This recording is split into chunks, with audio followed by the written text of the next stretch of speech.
Nous voici donc à la dernière étape du processus de création d'une publicité, la création de la publicité proprement dite. Donc, la première étape, on vous demande ici de choisir la page avec laquelle vous voulez faire la publicité. Si vous en avez plusieurs, donc ça va se dérouler et vous aurez juste à choisir la page en question. Le compte Instagram, parce que bien sûr, vos publicités seront diffusées si vous acceptez les placements automatiques.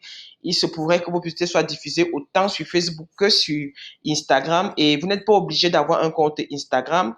Ici, vous pouvez choisir votre compte Instagram. Ici, moi, j'en ai un.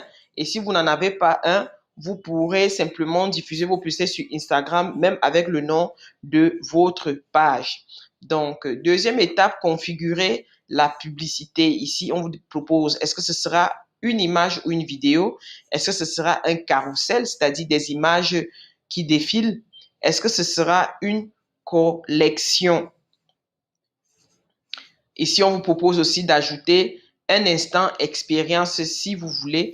Donc, l'instant expérience, nous en reparlerons plus tard. C'est une sorte de page web que Facebook met à votre disposition. Ça évite, si vous avez des produits à montrer à vos prospects, plutôt que de les rediriger vers un site qui charge lentement et voir, par exemple, vos prospects changer d'avis et se rediriger ailleurs. Avec l'instant expérience, quand le prospect va vouloir en savoir plus, une page va s'afficher directement, dont il aura toutes les informations dont il a besoin sans être obligé de quitter de Facebook. On va voir comment est-ce que ça se passe dans une autre vidéo.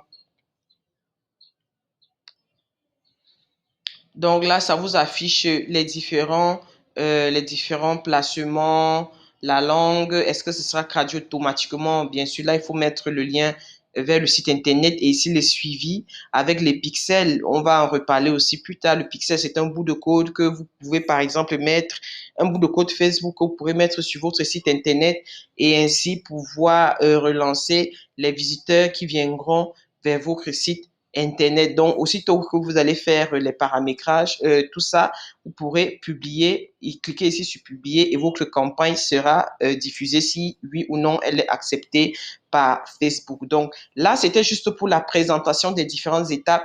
Bien sûr, il y aura d'autres vidéos où nous allons créer une campagne proprement dit sur un projet existant. Autant pour moi, là, nous avons choisi la notoriété comme objectif. Ça ne donne pas beaucoup de fonctionnalités, surtout en termes d'appel à l'action et tout ça.